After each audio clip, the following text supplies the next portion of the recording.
swear in the court.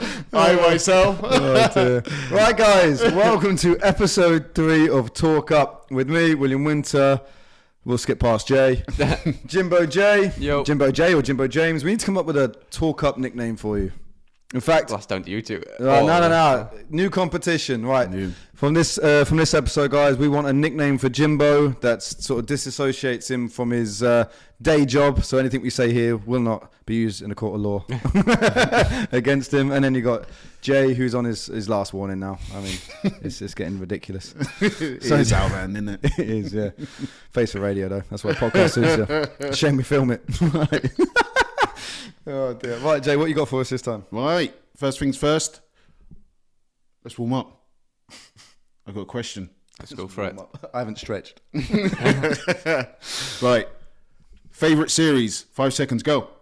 Series of what? An arc series arc fault? Or? No. Like I'm just being a nerd.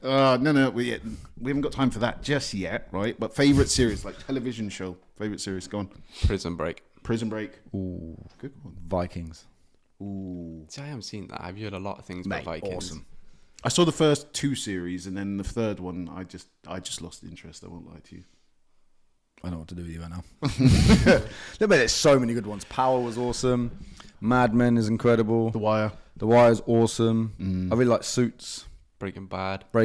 Suits, Breaking Bad. Dark. Sons of Anarchy. Okay, name a series that you've watched more than 3 times back to front. Just me? Scrubs. Really? Yeah, I've watched Scrubs quite a few times. I think Prison Break for me. Yeah. Yeah.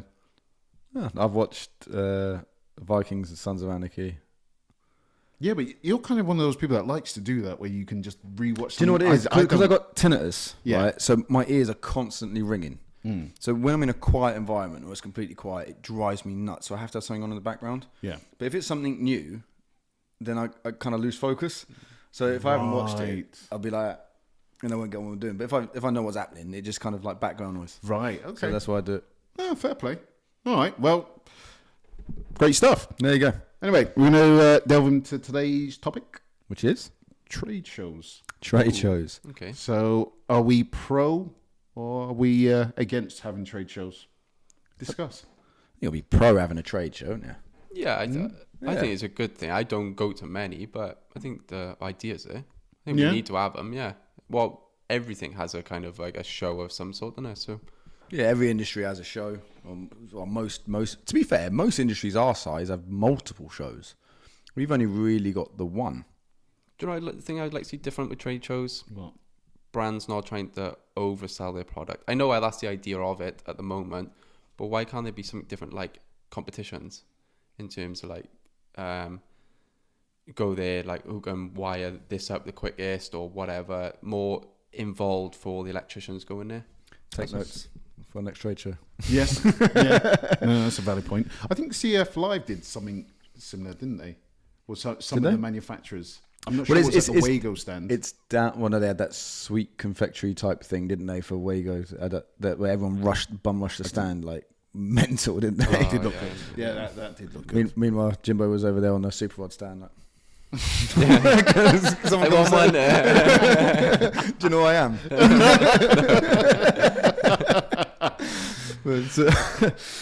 No, I mean, my only thing with trade shows is, I mean, so our industry is a bit tiered. So wholesalers have trade shows, but they have, obviously CEF put on their trade show, which I thought was awesome. It was a good show. Even if you didn't invite us, still holding that grudge. But yeah, to be fair, we couldn't afford to come. Don't worry about it. we heard what the others spent. But no, all jokes aside, so you have CEF do their trade show for the installer, and then you have independent electrical wholesalers who are usually part of buying groups who have their own trade shows where manufacturers then pitch up and pitch the membership as such. But as far as sort of regular contractor or regional contractor shows, the only one is Electricians, really, isn't it? I haven't been to an Elec show. You've never been to an Elec show? Well, I've only ever been to 2 shows, I think. Right. Oh, okay. I went to one in. I think I met you there before in the ICC. Oh yeah, they bent that off. What was that? That was Elex. No. Oh, that's why I've lied then. So that was an Elec. I've been to that one, but I didn't think that was very good, to be honest. It was terrible. I mean, the best part about it was, honestly, I mean, this is so they booked at the ICC where the car park you can't put a bloody van in. Yeah. So if you're a tradesman and you didn't turn up in your car that day, you couldn't come to the show. And They charged you for they charged parking as well. for parking as well, which was poor. I did enjoy that CEF live one. I thought that was a good one. But I went to a solar one recently. Right, okay. I think You got solar storage? Yeah. I went I hated it. Did you? Yeah. Why? Any reason? Just we was walking around. I went with one of the boys, and the people were coming out of their stands to try and stop us. We were walking to try and sell us stuff. And I was just like, what is this? Is just so much to sell your product. I get you got to sell your product. I get that, but relax a little bit. We just want to have a walk about, see what's about, kind of thing. Do you know what I mean? 100%. That's a different market space, though. So that solar storage was very much inverters, battery storage, EV chart, anything kind of renewable sphere was there. And I noticed from a lot of, they're not electrical companies. Like if you look at sort of the traditional brands in our industry, what we're used to, okay. But I noticed from a lot of their sales reps and people there, they always strike me as, and this is no disrespect to anyone, I mean, they're probably not listening, but because they're not electricians, but they're very much kind of second-hand car salesman type approach of, or like, you know, your door-to-door window salespeople. They're onto the next trend of, and that's that type of sales agent, salesperson, you know, a call center type, human. Yes. Numbers game. Because there's a lot of end users went to that show as well. Yeah. I think that's who they're targeting with it. I picked up good information from it. It was good in that sense, but it was very, for me, like, I don't like it when people are trying, because I get quite like, not feel bad, but I do get sucked in sometimes. I hate that. And like, just leave me be, like, do you know what I mean? No, I hear what you're saying. I think just to kind of put perspective from a manufacturer's point of view, I think one of the things with trade shows, I do agree, they are good to a certain extent, but I think they're only good when you have the adequate footfall. Yeah. So say for instance, stuff like the Electric shows, they are good when they're well attended, but then when they're not well attended, you're left, as we can attest to, you're left just standing there as a manufacturer, just going like this. So sometimes when you do get people that are coming up to yourself saying, yeah, look at this product, look at this product. It's because they haven't seen anyone. So they're like, and I think what sometimes, and it's no disrespect to any of the electricians or people that visit on the day, but you have to understand from a manufacturer's point of view, this is business. Yeah. Like you're looking, you've invested so much in this event. It's an ROI that you're looking for, and the fact that, say for argument's sake, myself and Will were at a trade show, the amount of money it costs the business for both of us to be out, and the fact that we're not actually getting any return or any. Sorry, Karen. What do you expect to gain from a trade show or whatever from a manufacturer's point of view? Well, that's a great question, actually. Yeah, I tell you what, I've been thinking about this a lot because our industry, it's difficult, right? So the first thing obviously is awareness. Okay, so you're going to pick a. So again, you're pigeonholed in our industry because Electricians is really the only contractor-facing trade show that happens across the country every year, right? So you're going to pick it either based on because you're strong in that area and you want more people to see it, and you know you're going to get a bit of, you know, you've got a lot of wholesalers already stocking your product or what have you, so you can, you know, you can create interest on the day and channel them back through a stockist. That's one option.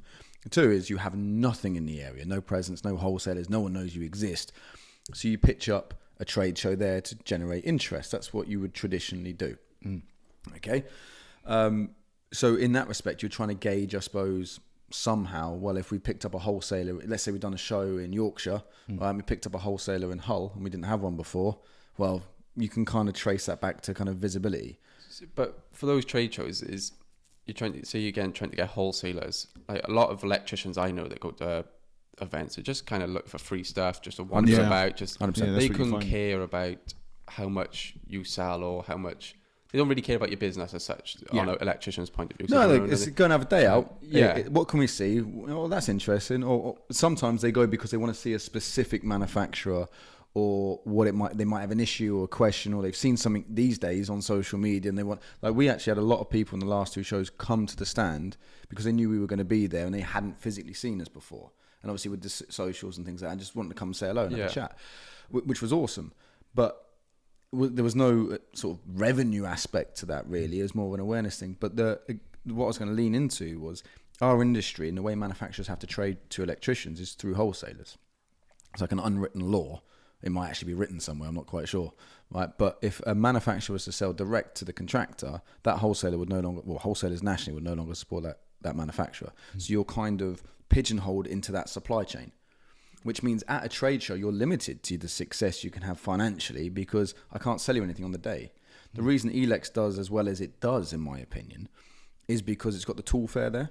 Yeah. Where you as an electrician can go there on the Milwaukee stand and buy anything you want. You can go there Super Rod and buy whatever you want. You can go, and all those guys are the reason, and they do big deals on the day. They're the reason that electricians actually attend those shows. Yeah, I was supposed to say, like, for me, if I was going there seeing like cool tools, good deals, good prices, that's why I'd go to. And then while you're there, you kind of have a snoop round. So I do think the model itself is limited, not really by the trade show as such, but by the fact that you can't really, what are you going to do? So, oh, Jay, yeah, love you, consume it. Thanks for showing me. I'll have 2 12-way boards. Can't sell him. Where? Like, it's, in fact, having Sam there at the Coventry show was the first kind of almost type of way we would do that, because where he's got his electrician's pod dot shop, he had that on there. He was giving away, like, I don't know, it was a free posting packaging or 5 off your order, whatever it was. Yeah. Which then generated, okay, cool. Well, I've seen the guys, seen Verso, seen the board, liked it. Oh, now I can buy it, and I got a freebie, got my £5 off or whatever. So that kind of worked. I don't know actually how many orders he took from it in the end, but even it's you are limited in it. So I think it's a great question. What are you actually expecting from a trade show? Yeah, I mean, piggybacking off what you said as well, I think the main thing I would personally say that we're expecting from it is whoever organises the events, they need to put something in place to obviously incentivise electricians such as yourself to actually visit the stands. Because, again, not just at the Elex show, but even like buying group trade shows. Yeah, we've had that. Where there's just no incentive. Or there was that one year where there was an incentive where there was like stickers, right? So each member had basically a sticker. That was the IBA show, wasn't it? That was it. Yeah, it was like some sticker business, wasn't it? Yeah, so they had to. So they sent them around every stand of the manufacturers, because again, like, you could do a big Elex show. I mean, our Elex show, we're not the biggest stand there by far. We're a 3x4 stand. Yeah, it wasn't 3x4 stand. The stand's nice, but that costs us probably to do a show about 15 grand a show. It's a lot of money. You got to sell a lot of boards and sockets to make that money back, right? So you got about 15 grand a show. Well, the IBA show, for example, costs us about 4. Yeah, with obviously stayovers, hotels and everything else, and about 4 grand all in all, right? But on the day, because that's a bit different, because wholesalers are there, they come with an order book. So, okay, we might go there, it might cost us 4 grand, but we'll sell 100 grand's worth of gear on the day. So, fantastic. Can't really complain at that too tough. And the year that it went really well, you're right, they incentivized every member to come around every stand. And when you came round, you got a sticker from that manufacturer. So that manufacturer had like a sheet of stickers with their logo on it, basically. Yeah. And then you put it out, and then if you completed at the end, you won something? There was like a prize or something. I don't know if it was. I don't think it was like for the fastest person, but I think they probably got entered into a draw. Yeah, it was some kind of thing. And they got like an incentive for visiting every stand. I don't know how you would do that with Elex though. Well, it's up to the event organisers. The thing is with Elex, though, right? So they do like the CPD kind of tech talky thing, which never seems very well attended. Yet the CEF Tech Talk one at CEF Live was rammed every time they had a new speaker in there. I think if they didn't go to that CEF show, I think they've missed a trick.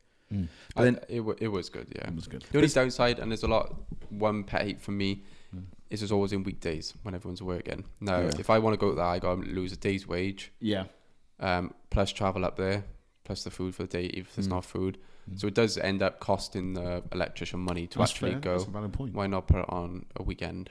I'll tell you. I guess that would cost more to pay people. 100% is because then you've got to pay. CEF would have to pay their stuff. CEF would probably be comfortable to do it, but Elex wouldn't get well attended at all because the manufacturers wouldn't, because it's not something where we get revenue from anyway. They'd start looking at it like, well, hang on, it's costing us 15 grand. Now I've got to pay him overtime. That's a lot more money.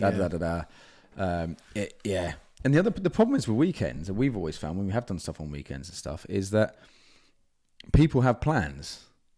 Like, so for example, simple thing, even though I'm not an electrician, I couldn't go to the show. Saturday morning, we coach the kids, don't we?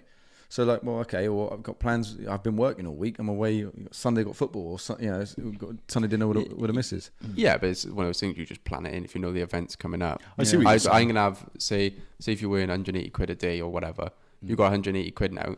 essentially to buy something there. Yeah. Because you not miss a day of work. That's so, fair. Yeah. No, it's a valid point. I think trade shows need to change. And what they for? They for the electrician or the manufacturers?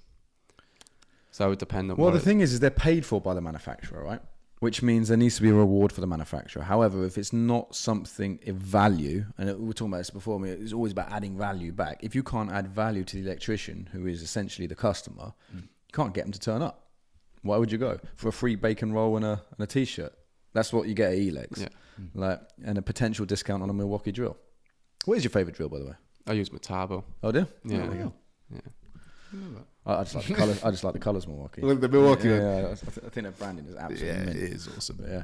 So how are we leaving it in terms of trade shows? Are we for it? Are we against them? I'm for them. I just think it's just some things that need to be kind of more suited to manufacturers and electricians.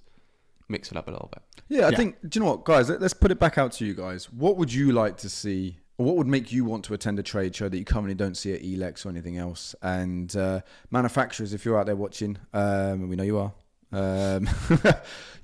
what would you like to see from the event organisers, or any ideas that you could have about how we bring the industry together slightly more so that everyone wins and everyone gains something and leaves with something of value, and not just transactionally, but a little bit more, and make these trade shows a little bit better? Because I know Colin and the guys at Elex will always be open to it, and I think as an industry, it's changing so much that to do the same thing we've done for 20 years and expect the same results is a bit crazy, really. Exactly that. But then actually going on that, just piggybacking off what you've just said in terms of changes.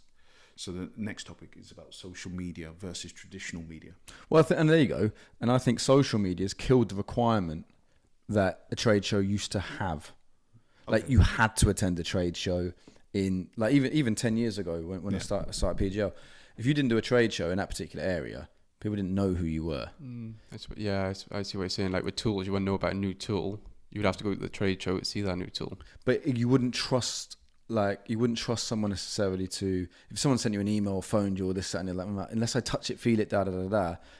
But social media with influencers and people, and just that natural enablement of engagement and not physically being able to see it, but seeing enough people using it and giving positive feedback or negative helps you make those decisions without necessarily having to attend a trade show. Okay. In terms of traditional media, though, are we saying then that that's extinct, or are we saying that there's still benefits that you can use? Well, you're classing as traditional media. So, like we were talking about, I would say emails. I would still say that it's traditional media. Catalogs, would we class that? Oh, like newspapers. Yeah, newspapers, things like that. Would we say, like trade magazines? Trade magazines, would we say that that's a thing of the past, or would we say that, they've still got some form of contribution that they can give? I think they still got some form of contribution because the older guys in the trade, which they still are, they still probably prefer to look through a booklet than they would on Instagram. Yeah, I agree with that. So maybe it will die out over probably the next 20 years or something, but I think now it's still definitely got a part in it. Right, okay. Here's a question then, right? So as a younger electrician, do you ever pick up the professional electrician? I do. Right? Yeah. What do you look at in it? Just have a nose through it. Like if I'm sat in a van, just coming from the wholesaler, it's got 5 minutes, I'll just have a nose about in it. Do you ever notice the marketing in it though? Yeah. Definitely. Now with me doing my newsletter, I can see like kind of what's going on in there. But I think, again, a lot of electricians and myself, I'll just skip past this, that was clearly advertising. I'm just looking for the cool little pickup notes or, just general little advice or tips or something like that. Right. Yeah. And especially they used to have that code break. I don't know if they still got it. The code breaker. In the back. Usually I used to go straight to that and just look at that because it's like something to do in it. Then they used to have like the worst installs that they could find in the back of there as well. Something like you got the code and what, like, I know what you mean. Yeah, something like that. But yeah, but that's what I mean. Because we've in the past we've spent thousands of pounds putting sort of print media into ECN. We've done professional electrician. It doesn't really work, does it? We've never seen anything of it. But my gripe with traditional media, if you like, and emails, yes and no. I mean, as I kind of explain that in a minute, is like you've got no insight into if it's any good. Like, if we could make the best poster, quote unquote, for a trade magazine, but there's if there's no feedback, there's no analytics on a piece of paper. You never know. You know, so that trade magazine can say, oh yeah, well we shipped 80,000 around the country, great, but I don't know if anyone read it. I don't know if anyone saw, you know, if they flicked past it and went straight to code breakers, or if they, you know, if it got put next to, I don't know, a competitor's post or whatever it might be, or even got missed. There's no feedback. There's no instant. You throw something up on social media, I can tell you exactly how many people have seen it, people engage it, how many liked it, how many saved it, how many shared it. People, it's so much easier for, hang on, I'm quite interested in that. I've got a question about that. Fire you a question. Yeah. If someone's got to go through the process of finding your website or making a phone call or whatever it might be, they're just not going to do it in this day and age from a print publication, in my perspective. You never know who's reading it. That's the That's true. In terms of the older generation or whatever, or people who are reading it, just because you don't know about it, there could be so many people that's influenced to go to that product or something you just don't know. No, fun fact. A really good friend of mine I made in the industry, I made because of a print publication. Right, so we I think it was at the ECN or Electrical Times, one of them did a little bit of a piece on us and me in their thing. It was before you were working with us, about 2017.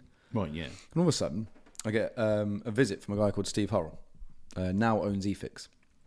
At the time was at Aurora, and come up and literally seen the story. Thought, I want to pop in. He was in the area. His wife's Welsh, and popped in and just had a chat. Seen the company. He had a friend who was looking to do some work on his house anyway. He was going to pick up a couple of sockets or whatever. But and we just got chinwagging. We were in that my old office for about 4 hours. And he worked for Dieter. He took Aurora from zero to what it was before it kind of collapsed. And then he now owns Eicrs. Okay. And he sat there and gave me some advice that I still use today. And I consider him a really good friend. And he only even knew we existed. And we've done a lot of business with Eicrs actually over the years. But he even only knew we existed because of a print publication. So you're right. And okay, he's slightly older than me. You just never know, do you? You just never know. But isn't that also... Yeah, but that's also the problem. You don't know. But it goes back to that thing when you're putting money into marketing, like even going to these events, is it doing anything? You don't know it. The same sort of thing. So you were saying on last show, right? You put a lot of time and effort. You take a whole day out of your working life that's four fully paid days a month minimum to do your newsletter. Now, would you do that for a print publication? I don't know. Well, I say I work on it 4 days a month. I don't, because I'm always sidetracked doing other things as well. So my mate goes mad at me about that. But that's another story. But I won't print the newsletter in the moment I'm in now. That could change. I don't know. I don't know where it's going to go. But at the moment, no, I won't print it because it goes down to that thing of analytics. We can see exactly who's opened it, when they've opened it, everything. And you can kind of gauge everything, like you say with a printout. You don't know. And it's just, what do I need to? It's going to be more production to it. There's a lot more to it when people just open up on email. Everyone's got a phone. Everyone's got an email. Yeah. Do I need to print it? Well, this is it. So no, I think print media is dying a death. Catalogues, I think, are a bit odd. I tell you what I think they got. So if we go into a wholesaler, right, turn around and say, yep, catalogues online, download it, da. It's easy for us to update. It's always up to date because you can just, the graphic guys can simply go in, change it. They will not download that thing. They won't even go to the website. 9 out of 10 questions a wholesaler will call us about a product is on the website. The answer's physically there. Can I say something though with the catalogue? Yeah. I much prefer a catalogue to looking online, and it goes back to the Argos book when I used to. Mate, the Argos book was a book of dreams. Circling Christmas list. That's it. Doggy in the corners. Literally. I was on Toys R Us or whatever it was the other day with my son. I was like, right, try and pick. It was so awkward to try and find things instead of going, right, there's a book, go through it and circle what you want. And it's kind of the same with us. We can actually go through a book, and I feel like you see it more clear in a book than you can online. I see where you're coming from. I thought, if I'm being honest, and it sounds like I'm trying to stereotype here, but I thought it was more of an elderly thing. So like the elder generations would prefer the hard copy stuff, whereas the younger kids would probably, I've got it on my iPad there, I can just search through it, this, that, and the other. I personally prefer a catalogue. Yeah. Well, unless it's a really good website where you feel like you can see everything, you haven't got to scroll and stuff like that. So I find when I'm like shopping for tools, again, I'd rather look through a catalogue than I would on a website. But that's just me. I don't know what other people kind of... So before you mentioned all that, I was very much digital. But I just realised every time I see something I like or I'm interested, I print it off so I can read it better. Do you actually? Yeah, but I mean, I'm dyslexic, aren't I? So I do struggle reading off a screen. Right, okay. But even though you can zoom it right in. I think like the Argos book is just a big, like, realization for me for that on You sure it's not catalogs. like nostalgia? Nah, because I was literally doing it with my son, trying to scroll through a catalog online. Yeah. It was a nightmare when I knew it was so easy to just go through the Argos books. You go page by page, Makes sense. circle, and Here's a question: would you still buy it from Argos, or would you Google it and see if we can get it cheaper? Go on Amazon. that's a good point. Yeah. No, you go to Amazon when you're right. Circle what you want. I'm gonna go to Amazon. So we use it for reference, but we wouldn't use it to buy it. Yeah. Well, it's true, actually. Well, the reason I say that is I've noticed that most electricians will have one of two catalogs in their van: a Screwfix catalog or a CEF catalog, even if they don't shop it either. Yeah. Because What catalogs do you have? None. it goes online. You need to pick one up. But I notice that most when I go to wholesalers and stuff. In fact, most other wholesalers have a CEF catalog on their counter. True. But maybe not on the counter, but definitely in their office. But like it's a point of reference. It's what's that part number? Yeah. You know, and I think that's part of it as well. But the reason other people like having a catalog, especially like a Screwfix or a CF one, is it's priced. So that's my benchmark. So I'm going in there and it's like, right, okay, that's £3 for whatever. Well, when I go in and see my wholesaler, it's less than that now, isn't it? Because I can get it from there for £3. Yeah. I've physically seen that in an independent here in South Wales, where someone's gone in with a CF catalog. Go, look, they charged me £2.80 for that. What's my price? So, yeah. Well, I think, but manufacturers don't really do price catalog. Well, some do, don't they? What, the price catalog? Yeah, I've seen a few do. No, I'm not going to name the one I definitely know does because they're a direct competitor. But does it make sense, though, to do that price I catalog? don't think so, especially in the current market where prices fluctuate so The much. Pro, obviously, an online catalog. If you look for one specific thing, you just type it in. It pops up. You're not going to scroll through a catalog, so that's a massive bonus straight away for an online catalog. But just going back on, so obviously we're talking about the social marketing, media marketing versus traditional media. Sorry, I'm getting my words mixed up here. Are there any? You're nervous. Are there any negatives about social media marketing? I think it's becoming really noisy. You can cancel culture. The cancel culture. Oh, there's an episode in itself, isn't it? Careful, we might get there. Yeah. you may or say one thing wrong, you got that potential. Just be like, you finished. Yeah, but we know that's happened to some people we know personally, isn't it? So that's a good point. It's a judgment by social media these days, isn't it? Rather than, I mean, you see it with footballers and other people like in the celebrity line, like they are guilty before even given an opportunity to plead a case, just because the public opinion, the sphere of digital public opinion is louder than anything ever before, I think. Yeah, but then just going on like the topic of in terms of our industry, is there anything that you can see in terms of, I don't know, contractor posts or manufacturer posts that you feel it's not right? How do you mean? Like exaggerations in terms of products, in terms of quality, in terms of standards. You're trying to get me in trouble. No. Again, we don't have to name anyone, but I was saying contractors in terms of installations. Is there anything there that you see that you're like stands out to you that you're like, this isn't great? No.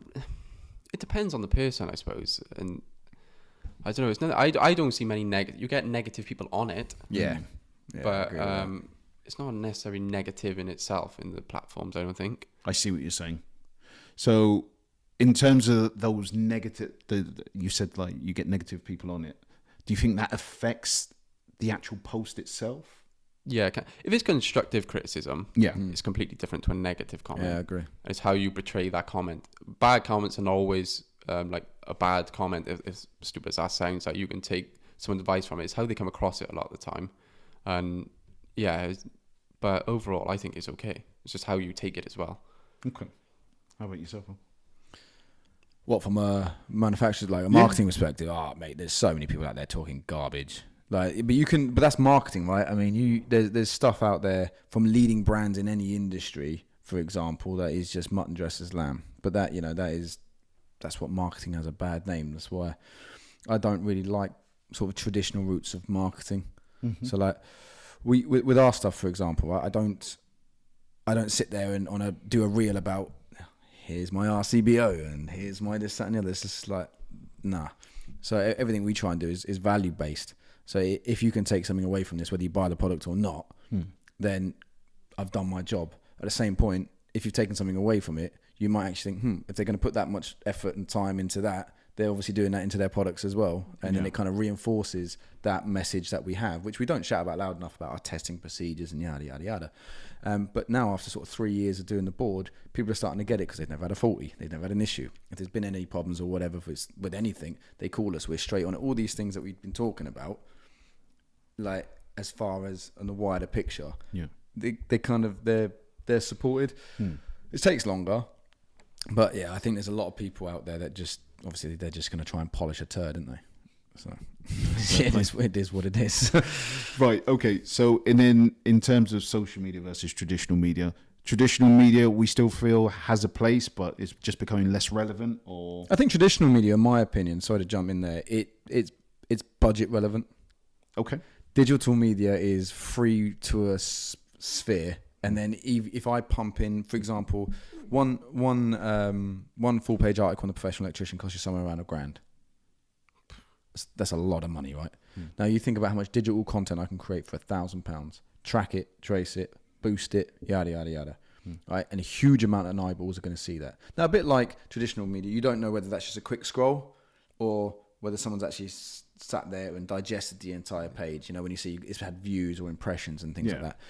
But the reach is far bigger, in my opinion, for less money.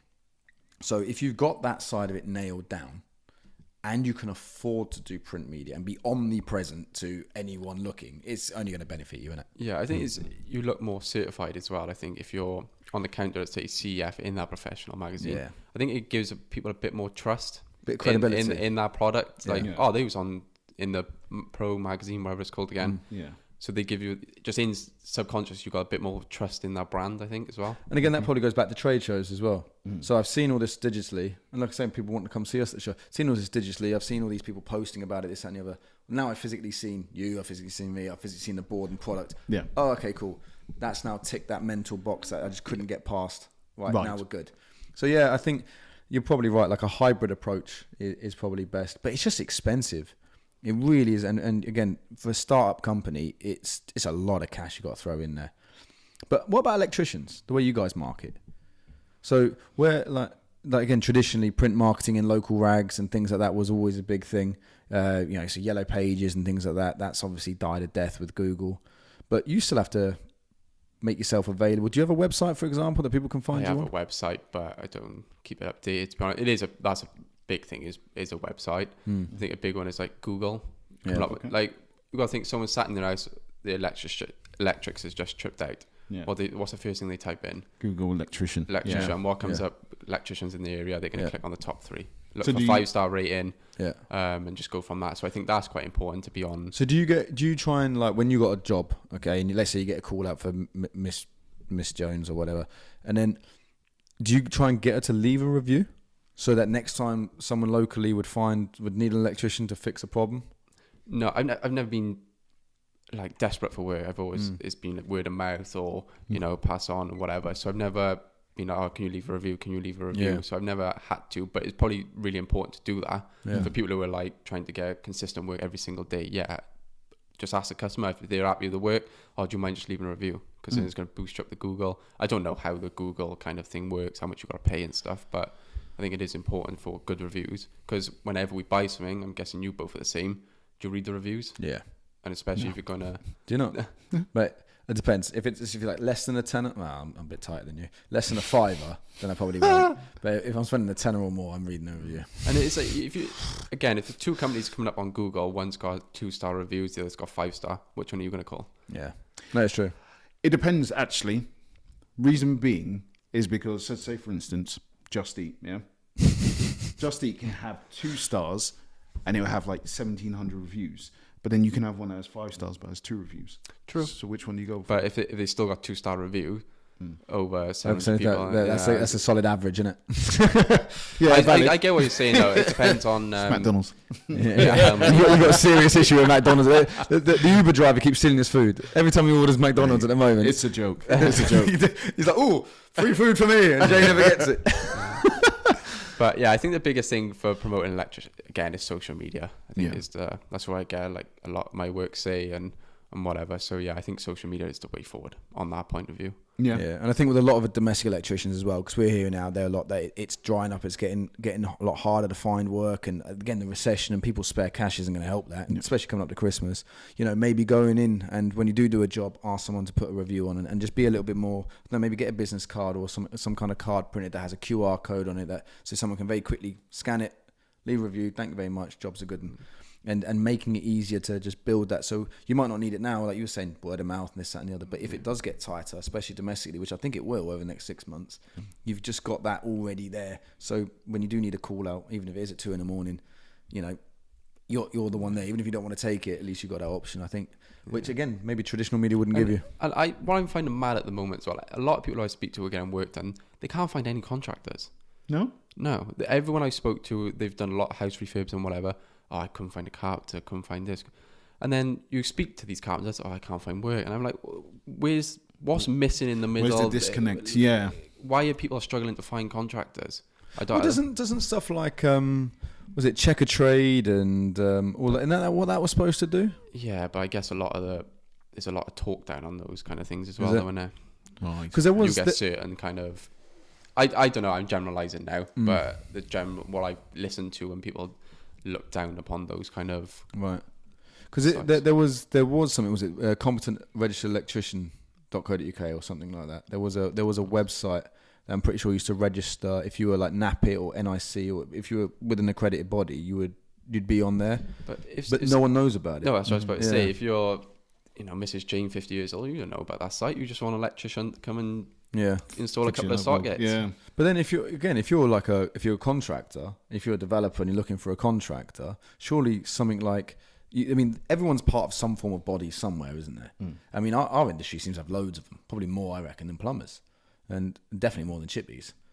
Like you got NIC, ECA, NAPIT, was it Alessa? Is that the other one? Select. Yeah, Select. Yeah. Is there any more? I think the main one's obviously NAPIT and NIC in it. Really. But how do they, are you registered with anyone? I'm NAPIT, and the company I work for as well is NIC. So how do those governing bodies then support you and help you find work or help people find you when they need an electrician? I think you kind of go on their register, don't you? Right, okay. But I never heard of work coming from it or anyone that's got work from it. That's mad, isn't it? I don't know how how's it work? You want a point scheme? I don't know. I don't know how it. That's a good point. How would you differentiate between one NIC registered electrician and another one? Yeah.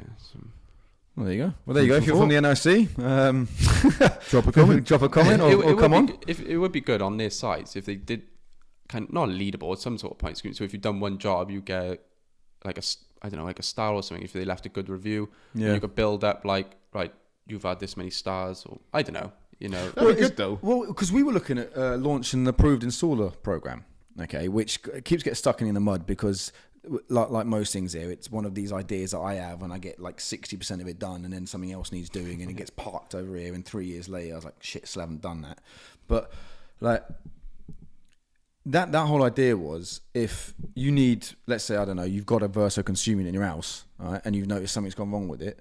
You're going to go on our website. That's what the end user will always do. Go on a website, and if you've got a list of registered electricians, boom, you got an approved electrician. And that was our idea there. And then we were going to give them like my install points and like a discount on this, that, and the other, and blah blah blah blah. There was a whole mapped it all out. And then I started looking at all these other different approved installer programs that other companies have. There's one, Rowente have one, like the My Rowente Club or whatever it is. I think there's a few others that have done it. I know a lot of car chargers have them as well, don't they? You have to be. You have to be approved by them. And ACO do something similar, don't they? Yeah. But then I was asking some of those electricians, do you get any work from it? Oh, no. Yeah, so how's it? Yeah, I'd like to know how it works. Something to look into. Yeah, but again, maybe as an industry, there's something there, like you say, that's missing, especially between developer, contractor, etc., to kind of net it all together. Could do a separate podcast on that in total. Like, well, there you go. But we're just coming up with topics now, guys. That's it. Feel free to throw your ideas in the comments as well. All right, talking about topics. Next one. Yeah, go on then. Yes, next one. Drive to EV. Ooh. Is that a pun there? No, it wasn't a pun at all. No. It's just in the script notes. Drive to EV. James, you want to start us off on this one? Oh, 'Cause I know you've done some heavy research into it. yeah. You're a resident EV expert. No, definitely not.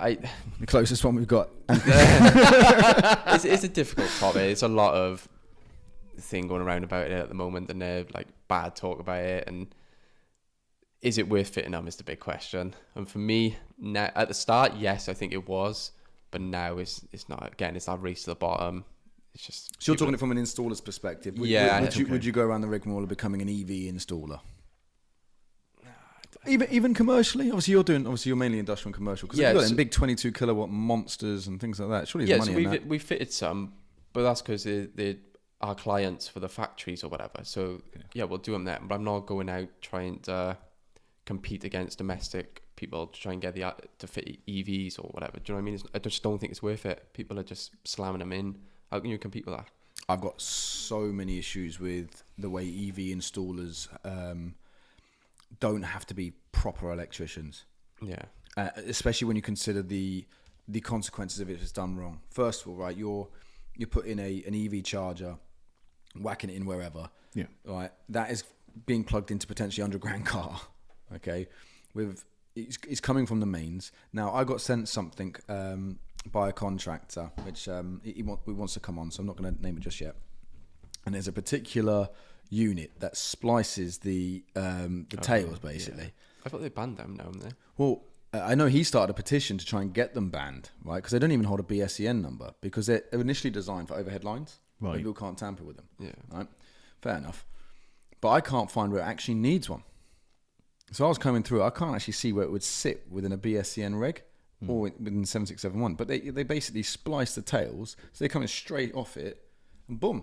Straight, you got these Mickey Mouse Cowboy EV charging installers throwing up an EV charger. It's freaking dangerous, like. So you don't have to be registered then, or is there some form of registration that they need to do for installation? You can just go and install one, can't you? But there's obviously courses for it. I'd say to anyone, do a course, because if you've got you're a registered electrician, I would say go do a course. If you've got regular clients and they want one, they'll probably come to you and you can do it. And you can still put in quotes for people. It's not to say you're going to get a lot of those jobs if people are fitting them a lot cheaper, but to try and just solely do an EV business or something, I think is going to be very difficult if you've got a high standard of work to compete against some of those companies who are just 100% agree. And especially if you're going to do it properly, making sure it's properly RCD protected with the right devices. And again, because this is the other thing, if that's going back to a consumer unit, that is when you're looking at it, okay, hang on, you've got type AC RCDs in there. If you've got an RCD in it at all, well, hang on, now we're talking a board change because I've got to do it properly because I'm a registered electrician and da-da-da-da-da. All of a sudden, your £500 install has just become £2,000, right? They're like, well, no, it's all right. Dodgy Dave's going to do it for £300. So that's the same with a lot of jobs, and it's not just EVs. EICRs is a big thing because there's a lot of EICRs that literally aren't even being done, isn't there? They're just ticking boxes. It's such a nightmare of EICRs. I try and do like a good standard EICR, but that price is never going to compete with some people who'll just go in and. People don't realise how much work is involved in the ICR. It's how much work you want to make it though. Like you can beat around the bush with EICRs, you can limb a lot, you can word things so you don't have to test certain things. So So you can get two different EICRs, one that's been tested at a high standard and one's there's nothing wrong with it technically, but it's just been tested at a crap standard. And how do you explain that to a customer? How do you show them that before the job's even started? So funny, I was speaking to a guy called Malcolm Davis who works on Optimised Retrofit as part of the Welsh Assembly, right? And he's advocate because he's got a big issue with this MCS thing with solar and again the deregulation like by Octopus and things like that. And his big thing is the only way you're going to drive legislation and improve quality standards of work when there's so much grey area because the legislative bodies like IET, for example, can't physically. If they made an EIC like you had to do it and they were really clamped down, you wouldn't 50% of the workforce in the electrical industry would be out of a job. Yeah. So I understand their scope, but what he's suggesting, and I completely agree, is there needs to be other incentives. Okay, so for landlords, for example, on EICRs, well, you should get, if you can prove that you've got an EICR to this standard, maybe you get relief on your insurance because the likelihood of you having electrical fire, for example, is massively reduced. Yeah. But there needs to be some form of either governmental or insurance or some kind of understanding or collaborative work between associations to make it, because at the end of the day, it's your client that pays your bills. Okay, so if your client is completely price predicated or value predicated or whatever it might be, if you can show him, look, I cost you an extra 150 quid on this EICR, but it's going to save you another $5,000 on your landlord's insurance over the next 5 years. Like, yeah, there kind of is a thing with that at the moment. Because a lot of factories get their EICRs done because their insurance asks for it. So if you've got a satisfactory report, your insurance comes down. So there kind of is that. I don't know who looks through it. Is it the insurers who's looking through their EICR? Possibly. So Because we have one with ours, I mean, like PAT testing. Yeah. So we have to have things PAT tested right, as part of our insurance documents. However, if I knew a friendly spark, for example, not saying that you would do it, say, look, here's 100 quid, just do me a cert. Yeah. And that's what's happening a lot. Probably not commercially, because it is again more money, bigger problems, bigger cable equals more money equals more risk, right? Domestically, however, and especially when you're talking about domestic landlords, they're the ones skirting a lot of it.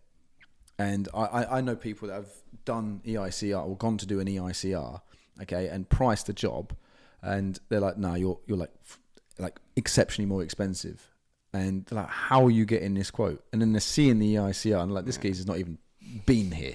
Like, physically impossible. But that's a big thing in the industry, and I don't know what the answer is to sort it out, because there's not going to be one person that checks through every EICR. It's not possible. So how do you? But maybe digitizing it? What about how it would is that work? digitized, really, isn't it? We all, I suppose, for me, yeah. I've used the NAPIT, or if you're NIC, you use the NIC form. But again, they're not checking through them. Yeah, no.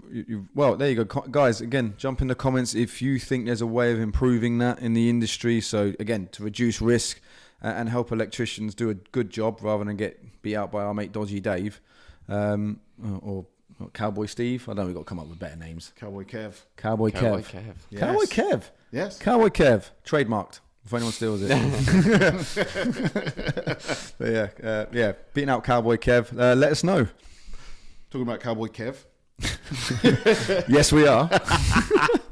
Next one, Cowboy Kev versus the Qualified Spark. Say again. Cowboy Kev versus the Qualified Spark. In what context? Yeah, what's the question? I don't know, mate. It's on my script notes. It just says Cowboy Kev versus the Qualified Spark. How you compete it? Let's go with that first, and then we can move on.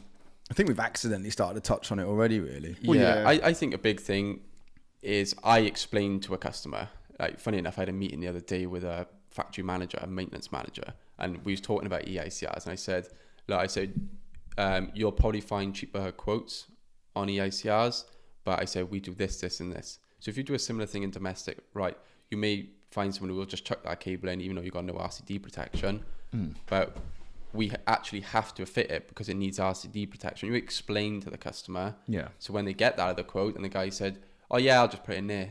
Now the customer knows. Right, okay. So, right, yeah, he knows what he's doing. He doesn't. So explaining to the customer the job, why we have to do certain things. Some of them may not care, but at least you're getting it across. You've got a better chance. Yeah. Yeah, again, I think maybe commercially there's more, because a couple of things commercially. Normally when you're dealing with a manager, it's not their physical money, right? Like you say, they have budgets, yeah. but they also have standards that they've got to hit. Yeah. So why am I putting my neck on a chopping block, right, over the sake of your 500 quid? Right? If it's going to, like you were saying before, throw an extra 500-600 quid in an invoice, they're not going to check. Not necessarily not going to check, but they're not going to argue with you if they trust your standard of work. But Cowboy Kev is going to win Mr. and Mrs. Jones's work. Yeah. At least 60% of the time. Are you finding that a lot more now, especially after COVID, or? Yeah, I put loads of domestic quotes, and I don't get a lot because I know my quotes probably are more expensive than what a lot of people. But that's because I like to do a high standard of work. But from now on, I always explain to the customer, if I know that someone could, say for example, a spear off a spear socket, it's already been speared off. Someone could come in and just spear off that again. Yeah, like, that's it. But how would you explain that to a customer? Right, I've actually got to extend the ring out. Yeah, and stuff like that. And that it's going to take twice as long. She might not understand, but if you try and explain it to her, she got a better idea that if someone just takes a cable out, she might not even care. She might still go with a cheaper quote because she just wants an extra socket. But I don't know, what is the answer? Don't know, but the best you can do is try and explain. I tell you where that's really evident from my perspective, right? In two places. One, SPDs became mandatory in single-phase consumer units within the 18th, right? We still sell a silly amount of boards without surge protection. Yeah. Because if the end user fills out a form or basically does a disclaimer saying, yeah, no, I understand, I don't want to pay the extra 20, 30 quid or whatever it is, They don't have to fit it. Now, that if the advantages of having an SPD and the fact that they've mandatorily been put in that you're supposed to have one in the regs is explained to the end client, I find it very difficult to think that 9 out of 10 wouldn't take it. Okay. Now, a lot of electricians that do fit them don't even ask the question anymore. But I bet they do get beaten out on quotes by people who offer a non-SPD board because they know a way of skirting it. I'll fill in this form, sign out the bottom. They don't even know what they're signing. But then, again, I think we had a conversation about this in terms of the liability. Because you have to prove that the homeowner actually knew, the ramifications of not having the SPD. But then that relies on that homeowner or that landlord or whatever understanding that it was required in the first place. They didn't sit there and read BS 7671. Yeah. So, I mean, it's hard enough for me, and I've got to do it. So, you are right though. There's a thing there because a lot of insurers have cottoned down on it, and so if you do get someone to write a disclaimer, or basically you don't need it, right? You have to prove that person was electrically competent enough to understand what they were signing. And again, with an SPD, it'd be impossible to prove that it could save your £500 or £1,000 telly, right? So just the ROI on that investment, or your fridge freezer or whatever. The time to even write all this out, absolutely mental. You just buy the SPD board. Well, it's not like they don't come factory fitted. Well, again, I know they don't own everyone's, but they do in ours. And yet we still sell. The reason I point on ours is because we are still selling the ones without it. It just blows my head. But then back on that though, Cowboy Kev or whoever is normally always beating you out on price as well because of the product they're choosing to fit. It's apples and oranges, down from cable, connector strips, the whole shebang. Okay, which we still sell split load boards. You have got to look on the other side. Some people have got families to look after. They need the 100%. Work. So if they can cut the cost on materials, I think we do have to. I wouldn't do that. I fit fully RCPO boards, but people, they got their families to look after. So if they can cut a cost somewhere and still stick it within the regs, they're not really doing anything wrong. So it's a valid point. Agreed, but to a point. But there's some grey there. Okay. There is some grey. I agree with you. I mean, I without getting my high horse about other manufacturers and just fitting crap in people's houses, that is over a period of time is going to become dangerous. But you've got, again, when we're talking about Cowboy Kev versus the electrician, a qualified, competent electrician who knows how to work within the regs and put a safe install isn't spurring off a spur, for example, okay? But Cowboy Kev is, and when we're talking about Cowboy Kev is going online, buying the cheapest stuff you can find, or the screw fix spark, as we want to call them, right? Which, is a spark today, is a chippy tomorrow, is a builder, is a brickie. Those guys going in, you're not going to beat them on a quote because there's no conscience involved in the product they're buying or the way they're installing it. So Cowboy Kev versus Spark is going to be, until there is ramifications for it, I think it's going to be a challenge. And again, I think it affects more domestic electricians than it does commercial. Yeah, I know a bit something that could tackle it. Tom spoke about it before. Is a driving license scheme. Okay. So if you're registered to the NIC or NAPIT, say if you get a call from a customer to report you, so you get a certain amount of points. So if you get a call again, you get another set of points to a point where you can get banned and you lose your electrician's license. Wow. So if you get that first point, I can't mess up again or whatever. That's a great question. Is there any ramifications for being reported? I don't know. Maybe you can lose your NIC, but you're not going to get. I don't know.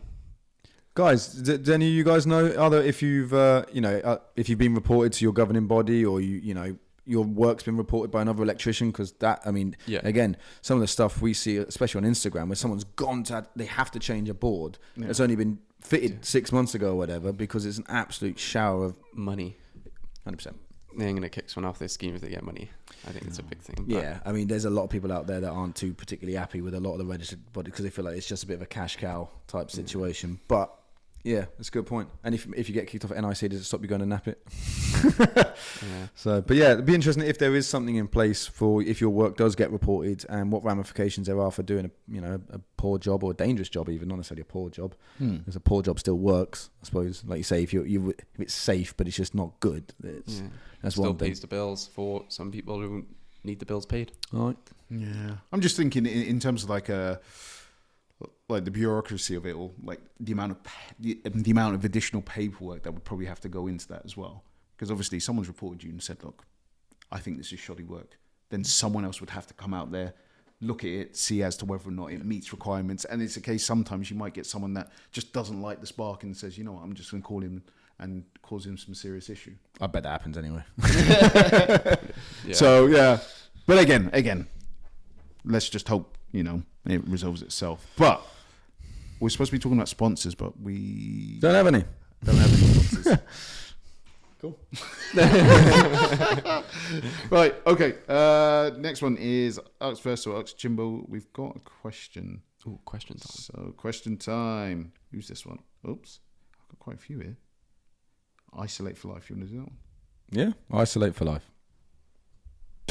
All right, so this is from Isolate for Life. So he says, the Fire Brigade should not have as big a say in our industry as what they do. Non-metallic boards that are flame retardant should be the way forward. But doubt the IET will pursue this, as they don't want to be seen to do a complete 180 and scare the poop out the general population. Did you just bleep that out yourself? Yeah, I did. Just in case you missed it later on. Who are technically the most at risk from the failure of them and the DNO. Failure to regulate materials and installations.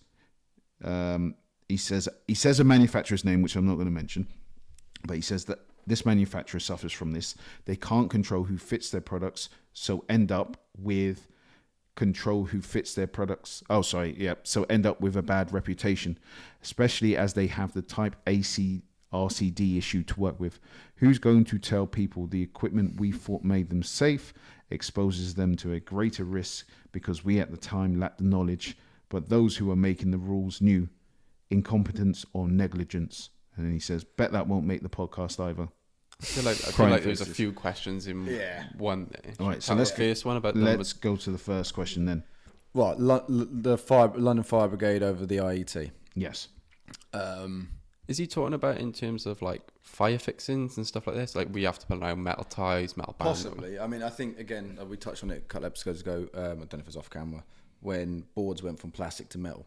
And that was because of an incident that happened in London with a board catching fire, and they wanted to go around it, and the manufacturer advised them to go metal on boards. So they suggested that into the IET, which they adopted. Clips were another one, but then that made sense. Because you think about it, right? Who goes into these fires? It's not electricians, it's firefighters, right? Yeah. So if they're coming up against challenges that cables are coming down, blocking exits and things like that because they haven't been pinned back by plastic clips which melt in a fire. Plastic trunking. Trunking, high smoke, high fume, high smoke situations, cables, like that's why you use LSF, right? And all this other stuff. Like it's because in these situations, in these life critical situations where moments matter, like these guys are feeding back, look, you need to go back and speak to the electrician. It's probably not just our industry. I bet they've had these like fireboard. There's loads of new regulations around fireboard for plasterboards on staircase and stairwells and things like that. So it makes sense. I think maybe when you look at Grenfell, and that obviously got tracked back to being an electrical fire, and that's where the AFDD things come into. Personally, I think poor solution to a bigger problem, even though we sell them, and I've made that perfectly clear. I think their AFDDs have their place, definitely. But I think in the way that we've explained it, in the way we rushed it to market as an industry, I think maybe a bit off. But if not the London Fire Brigade, then who? Because they only see it, they only see it at the point of critical failure, don't they? So everything's obviously down to do with safety. Now, what makes the difference between a fire brigade safety to the person who's living in there? There's no difference. Yeah. So if we can protect our firemen as best we can by chucking a couple of metal clips in or a metal board, why not? I prefer working with a metal board than a plastic board. Yeah.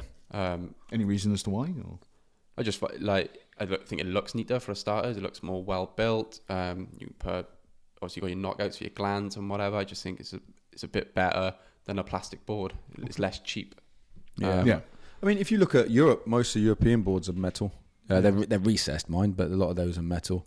For me, I mean, I can understand from like if your conductors are sprayed or you got you don't fail your terminals properly, you got risk of loose connection, metal on metal. That's a potential risk, but that's down to termination. 100%. But then again, that goes down to termination with the plastic boards. To be fair, so I mean, you're less likely to touch a plastic board and get a shock though. Whereas a metal board, you could live a metal board. But again, I think we're talking about Cowboy Kev again there a little bit more than we are electricians.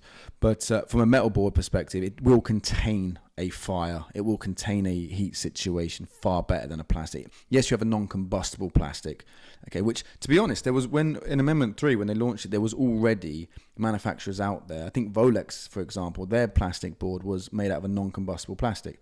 What that means is it just won't set fire. It doesn't stop it from smouldering and melting.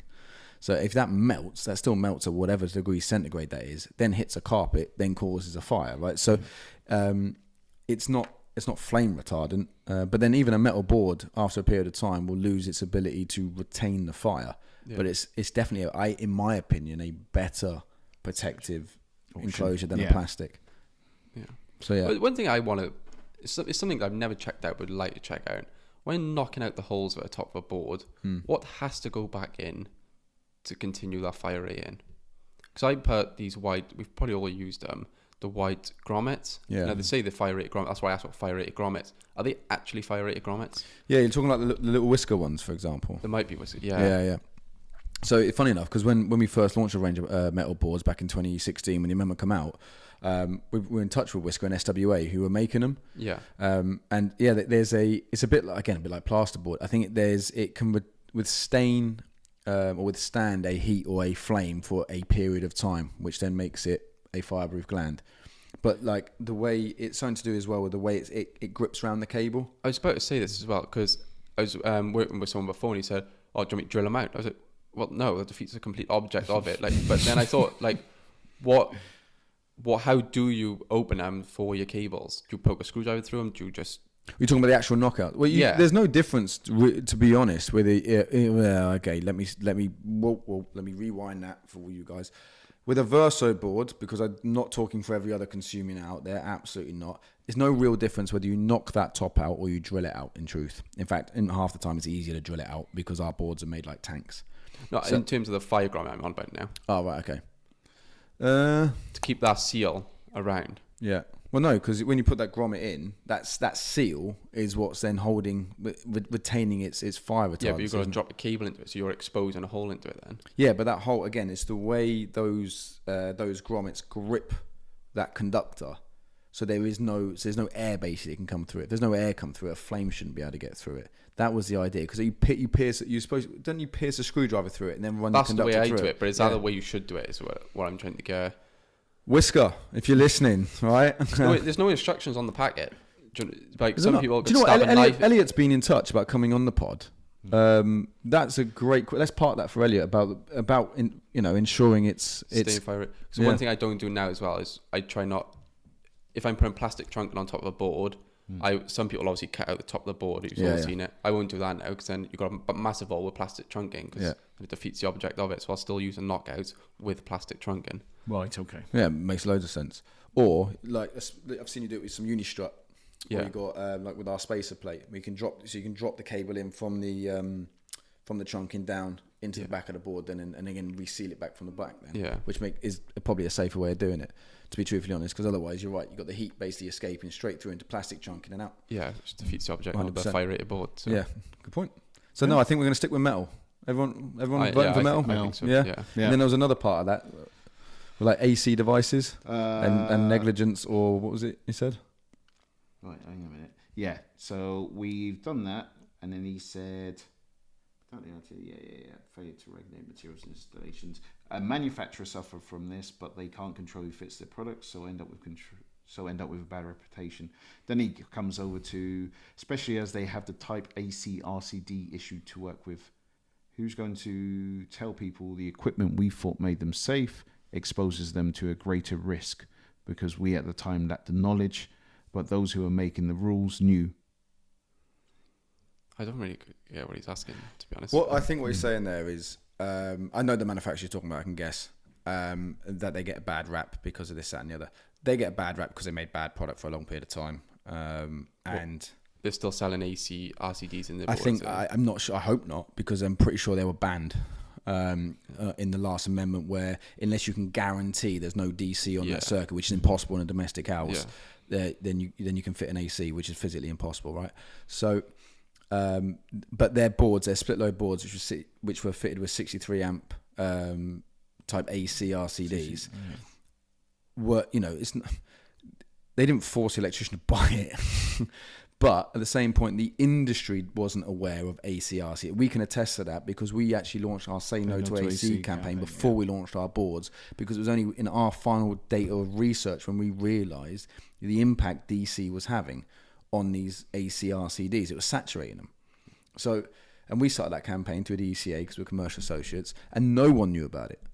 No one knew about it. And to be fair, the only people that probably did was Hager in their defence. I think they were ahead of the curve because they were already doing their split load boards with type A 100 amp, 30 milliamp RCCBs. Everyone else was still, everyone else was still using ACRCDs. And I promise you, from a manufacturing perspective, that most of those will not risk the lawsuit, right? If they could prove that they knew about it. So do I think it's negligence? No, he makes a point there. Should we apologise for basically not knowing something? Well, yeah, technology changed. Houses no longer passive, and everything runs on a battery now. Yeah. And it's just, I think it was a build-up of things and probably a lack of review. And again, I think maybe not the big issue that, or the big witch hunt that maybe he might think it is. Yeah, it's our regs are always evolving. It's always going to be another thing that, that should have been in place 10 years ago. Yeah, we don't know yet until further down the line, really, I suppose. Look how far houses have advanced in the last 3 years with renewables and everything else, and this drive to, green, and we're talking about EV chargers earlier and all that. I mean, EV chargers, if you were fitting EV chargers 4 years ago, you were very bored. Yeah. There wasn't a huge amount going on walls. Like, look at the last 18 months. Look at solar in the last 18 months. That's going to create an adjustment to the regs that we don't know about yet. I think one reg, which is going to, I would like to see change, is where a consumer it's got to go in a house. Right, okay. I agree with that. Where would you want it to see? Well, where would you want? Yeah. Not under the stairs, not in a kitchen cupboard, somewhere accessible, and that's it. Yeah, somewhere accessible. Well, in Wales, not in like a bedroom either. In Wales, we're the only country in the United Kingdom that can still fit a board up to the ceiling. If someone has done that, please send a photo in. I want to see it. In England, it still has to be accessible. It has to be at accessible height. That's why we make ours lockable, because kids can reach it. Okay. So if you're like on a wheelchair access or something like that, you can get it, because obviously if your board's up there and you're on a wheelchair and your breaker trips, it's gonna be slightly challenging to reset the breaker. So it's got to be accessible height. But the only issue I have with that is, like I say, I've got 3 kids. And granted, one of them's this big, so we can't reach it. But they could easily fit it with that. So that's why we made all ours lockable as standard. But in England, it has to be fitted at an accessible height. And I don't think it can be fitted under the stairs. Is that just new builds, though? So if you're going to do... Yeah, it's not retrospective. There's no retrospective programming to beat it. But the news paying for that. Yeah, and then that's what it comes back down to, isn't it? It'd be nice to have I agree, 100% agree. So do you reckon it will change? No. It's nothing worse than just crawling under a kitchen cupboard to try and change a board. I just can't see the logic in it. No. Especially if you're rewiring a house, just surely the engineering judgment will tell you, right, I'm not going to put it back under there. You put it somewhere more sensible. But you're right there. So if you're doing on a rewire or some form of retrofit or improving the installation, where you then become responsible for the design, I think you're right. On there should be a regulation, BS 7671, that says, right, you now have to move that to I don't want to call it a more common sense place, but give you locations within a property that you can't fit it. Yeah. I think that makes perfect sense. Okay. Cool. There you go. We didn't have any more questions. Well, there you go then. So we'll, guys, well, thanks for joining us again. Really enjoyed having Jimbo on again. You coming back? Well, I hope so. If there you go. Got sacked. I don't know about any strikes like G. So Jimbo's definitely coming back. We'll take a straw poll on the other one. But guys, thanks for watching. Please subscribe, like. Don't forget it's available on YouTube, Spotify, and Apple Podcasts. And again, any questions, any topics, or you want to jump on, please get in touch. I would love to have you. And until next time, guys, take care.